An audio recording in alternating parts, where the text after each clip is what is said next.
Welcome to the channel feel of physics. आज हम करेंगे चैप्टर 3 सॉल्व, उसके बारे में फॉर्मूलाज और उस वैल्यूज के तो ये करें अल्टरनेटिव करंट करंट जो अपनी डायरेक्शन को चेंज करती है, दैट इज अल्टरनेटिव करंट। आप सब पता है current by AC direct current से करंट कैपेसिटर पास करती है, अल्टरनेटिंग कैपेसिटर से पास करती है। अल्टरनेटिंग करंट इंडक्टर जब पास करती है, से पास करती है, तो वोल्टेज करंट का रिलेशन क्या है? जब अल्टरनेटिंग करंट कैपेसिटर से पास करती है तो कैपेसिटर उसको जो रेजिस्टेंस अपोज करता है वो क्या है? रिएक्टेंस होती है। इस तरह जब ये इंडक्टर से पास करता है तो कॉइल को अपोज होती है, position reactance of the inductor कहते हैं। इस तरह दोनों कंपोनेंट लगे हों, कैपेसिटर भी हो, रेजिस्टर भी हो, तो वो या तीनों कंपोनेंट लगे हों तो उसको कहते हैं इम्पीडेंस। तो ये सारी चीज़ें डेफिनेशन भी आपको साथ आ जाएंगी। सबसे पहले जो फार्मूला इसमें आता है जो इम्पोर्टेंट है, that is reactance. Reactance capacitor की भी होती है और इंडक्टर की भी होती है। रिएक्टेंस ऑफ ए कैपेसिटर कि कैपेसिटर से जब अल्टरनेटिंग करंट पास करती है तो कैपेसिटर उसको अपोज करता है। Opposition offered by the capacitor to flow of AC, alternating current के फ्लो करने में कैपेसिटर जो रुकावट डालता है उसको रिएक्टेंस ऑफ द कैपेसिटर, और हम डायरेक्ट फार्मूला लिखेंगे एक्स सी, और इसका फार्मूला होता है 1/ओमेगा-c। एंगुलर फ्रीक्वेंसी है 2 पाई एफ, 1/2 पाई एफ इंटू सी।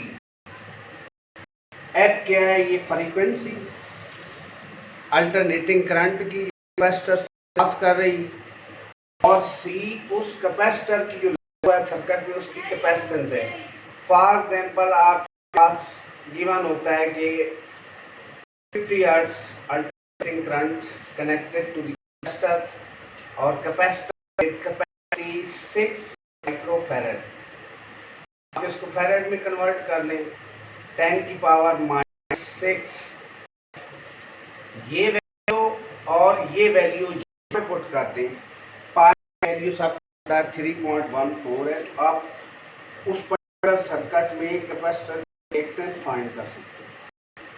इस पर्टिकुलर सर्किट में कैपेसिटर की ये रिएक्टेंस फाइंड करने का।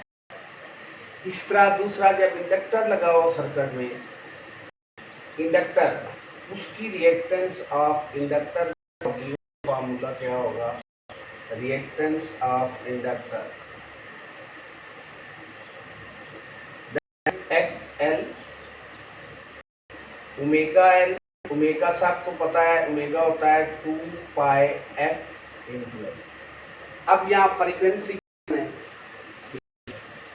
और एल की वैल्यू गिवन है, एफ और एल की वैल्यू तब कर एक्स एल इंडक्टर की रिएक्टेंस फाइंड कर सकते हैं कि जो इंडक्टर है वो एसी के पास करने में कितनी रुकावट डाल रहा है, कितना अपोज कर रहा है एसी को।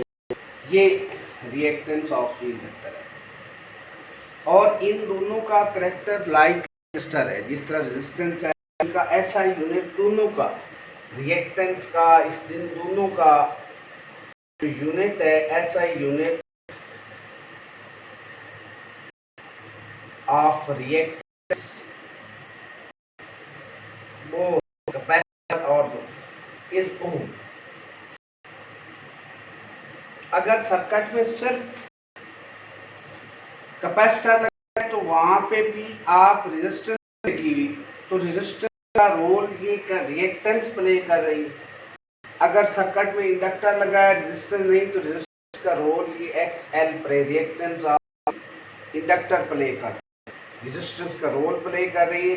यानी यहाँ पे Ohm law valid, Ohm's law is valid.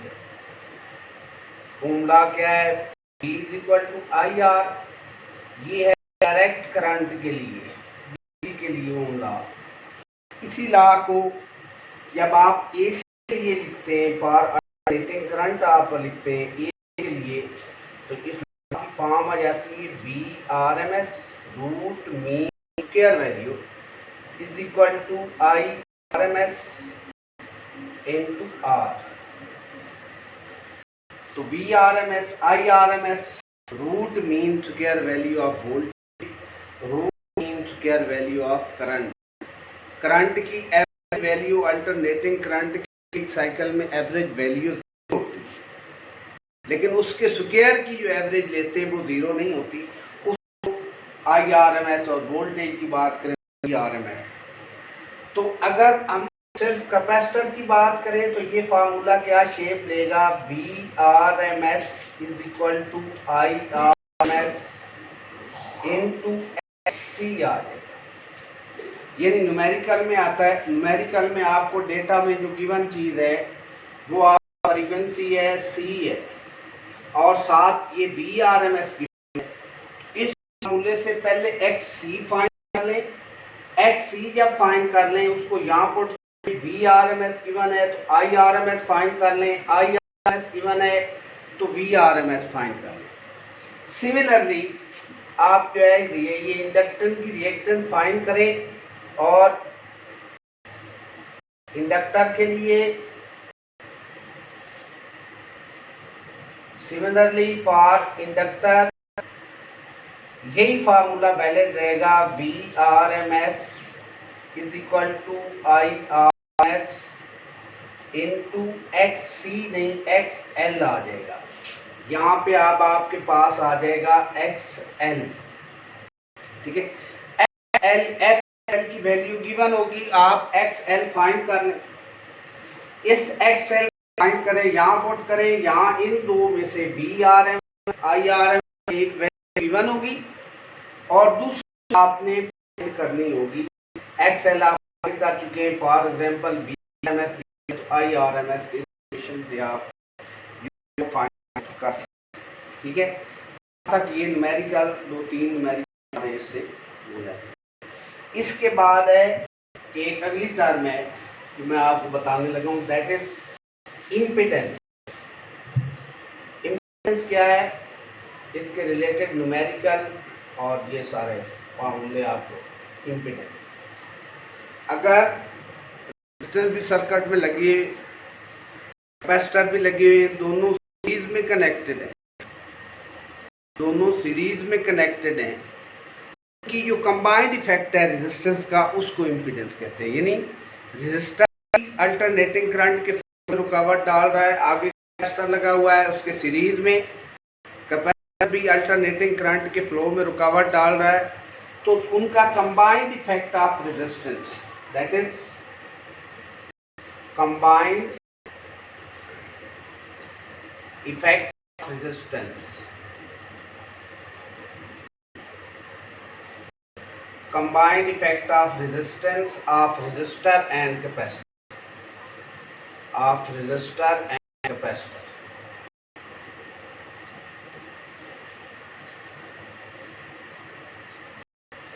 तो ये कंबाइंड इफेक्ट है, सर्किट में दो कंबाइंड लगे हुए हैं। इस कंबाइंड इफेक्ट को impedance that is denoted by Z।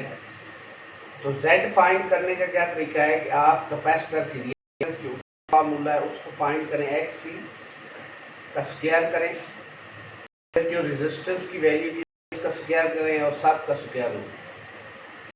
ये इसका भी रेजिस्टेंस का प्ले करती, इसका भी ओम है तो इस पे भी ओम वैलिड है, लेकिन VRMS is equal to IRMS in Z हो जाएगा। यानी आपको फ्रीक्वेंसी गिवन है, है, आप XC फाइंड कर लें, R की वैल्यू गिवन है, इस फार्मूले से Z फाइंड कर लें। Z फाइंड करने के बाद आप इन दो वेरिएबल में से कोई एक फाइंड करना चाहते हैं, कोई एक गिवन होता है। आमतौर पर हमारा जो सिलेबस है, हमारी जो बुक में, उसमें V की वैल्यू दी रहती है, वोल्टेज की वैल्यू गिवन होती है और जो वोल्टेज गिवन होता है वो अंडरस्टूड VRMS होता है। जो स्टूडेंट ये नोट करें कि वोल्टेज की वैल्यू जो गिवन होती है बुक में अंडरस्टूड है VRMS है, पीक वैल्यू नहीं है, V0 नहीं है। जब तक के मेंशन न किया जाए, बता न दिया जाए, वो VRMS IRMS करने हम इम्पीडेंस पहले फाइंड करते हैं, फिर इस फार्मूले से IRMS हम फाइंड। इस तरह इम्पीडेंस होती है जब सर्किट में रेजिस्टेंस के साथ इंडक्टर लगाओ, उसको इंडक्टिव इम्पीडेंस होती है XC की जगह XL, इसका स्क्वायर प्लस R का स्क्वायर और आपका अंडर रूट। आप X फाइंड करें, जो प्रीवियस फार्मूला मैंने बताया है, R की वैल्यू पुट करें, XL RL इस फार्मूले में पुट करें, Z फाइंड करें और अगेन दिस फार्मूला जो है वो अप्लाई हो जाता है VRMS is equal to IRMS into Z। VRMS given रहता है, Z हम ऊपर वाले फार्मूले से फाइंड करते हैं, IRMS फाइंड करते हैं। इसके पैरेलल बच्चों की और चीज़ जो आती है सामने, इसके पैरेलल में वो होता है फेज एंगल। यानी RC सर्किट कैपेसिटर और रेजिस्टेंस का सर्किट है, उसका एक फेज एंगल आता है, उसको tan of theta, theta phase angle है, XC ओवर R करते हैं। XC की जो आप वैल्यू फाइंड आउट की है उसको R की वैल्यू पे डिवाइड करते हैं, tan थीटा आ जाएगा और theta tan inverse XC over R आ जाएगा। यहाँ पे थीटा क्या है, ये फेज एंगल है, इसकी इंफॉर्मेशन आपको होनी चाहिए। वोल्टेज और करंट के बीच में जो एंगल होता है उसको फेज एंगल जो है वो, वोल्टेज भी स्केलर है, करंट भी स्केलर है, लेकिन जब अल्टरनेटिंग करंट इन कंपोनेंट से पास होते हैं तो अल्टरनेटिंग करंट में उसकी वोल्टेज और उसकी करंट को एज ए वेक्टर ट्रीट किया जाता है। ठीक है, इनके बीच में एंगल होता है। ठीक है, वो एंगल जो है वोल्टेज और करंट के बीच में जो एंगल होता है वो थीटा है, दैट इज फेज। अगर कैपेसिटर और रेजिस्टर लगा हुआ है तो ये tan theta XC over R होगा। अगर कैपेसिटर और इंडक्टर लगा हुआ है तो tan थीटा क्या होगा, XC की जगह XL ओवर R। ठीक है, XL उसी तरह फार्मूले से जो चीज़ वो पूछे वो बता दें। यहाँ से tan थीटा फाइंड किया, थीटा फाइंड करने के लिए इस वैल्यू पर tan इनवर्स ले लिया। थीटा जो है वो फेज एंगल है, और फेज एंगल क्या है कि अल्टरनेटिंग करंट की वोल्टेज, अल्टरनेटिंग वोल्टेज और अल्टरनेटिंग करंट के बीच में एंगल जब एक या दो से ज़्यादा कंपोनेंट में वो पास करते हैं। तो ये इम्पीडेंस है इस RC सर्किट की और RL सर्किट सीरीज सर्किट की इम्पीडेंस है, और ये इसका फेज एंगल है, ये इसका फेज एंगल है। अगली बात, अगला फार्मूला ये है पावर डिसिपेशन कितनी होती है। पावर डिसिपेशन अदरवाइज करंट के लिए एक्सप्रेशन हम लिखेंगे VI cos थीटा, लेकिन यहाँ पे इतना फर्क होगा VRMS IRMS into cos theta. Theta यहाँ से आ जाए, अगर तो RL सर्किट है, RC सर्किट है, RC सर्किट है, ये वाला फार्मूला, और ये वाला RL सर्किट है, RL series circuit, RL RC। अगर RC सीरीज सर्किट है बच्चों, RC सीरीज सर्किट है, तो थीटा इस जो है इस फार्मूले से थीटा फाइंड करें।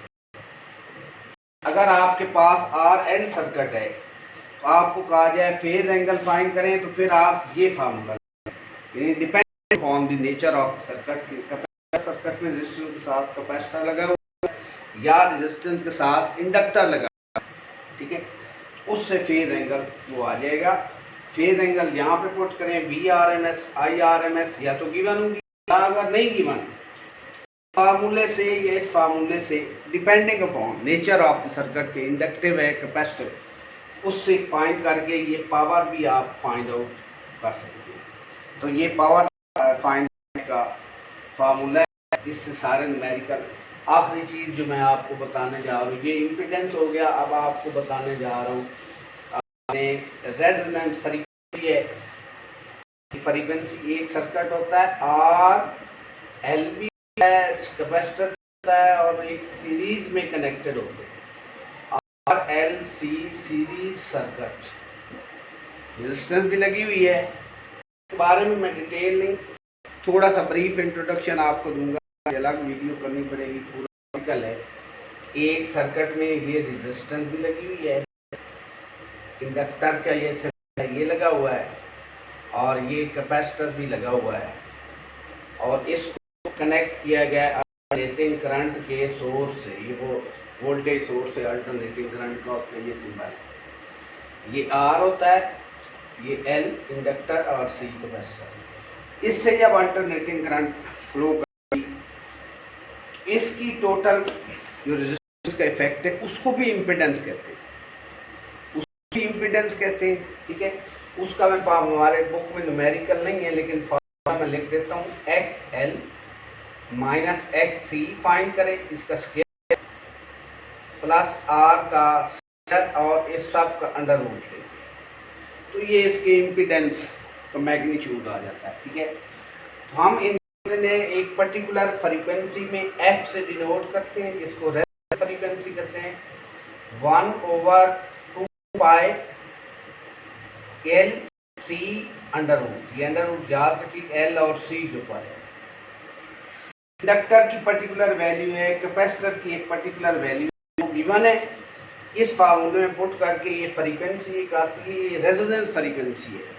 ये फ्रीक्वेंसी अगर अल्टरनेटिंग वोल्टेज सोर्स की हो जाए, यानी ये इस फ्रीक्वेंसी की करंट देने लगे, तो इस फार्मूले से ये फ्रीक्वेंसी की वैल्यू आती है, तो सर्किट के अंदर जो इम्पीडेंस है वो मिनिमम हो जाती है। ये दोनों टर्म आउट हो जाती हैं, एक्स एल एक्स सी कैंसल आउट हो जाते हैं, वेक्टर अपोजिट है, मैग्नीट्यूड में इक्वल है और इम्पीडेंस जेड जो है वो आर की इक्वल हो जाती है। एक आध न्यूमेरिकल ऐसा है जिसमें हमने फ्रीक्वेंसी फाइंड करनी है, एल और सी की, जस्ट इस फार्मूले में वैल्यू पुट करनी है और रेजोनेंस फ्रीक्वेंसी की आपने वैल्यू फाइंड करनी है। इसको कहते हैं रेजोनेंस फ्रीक्वेंसी।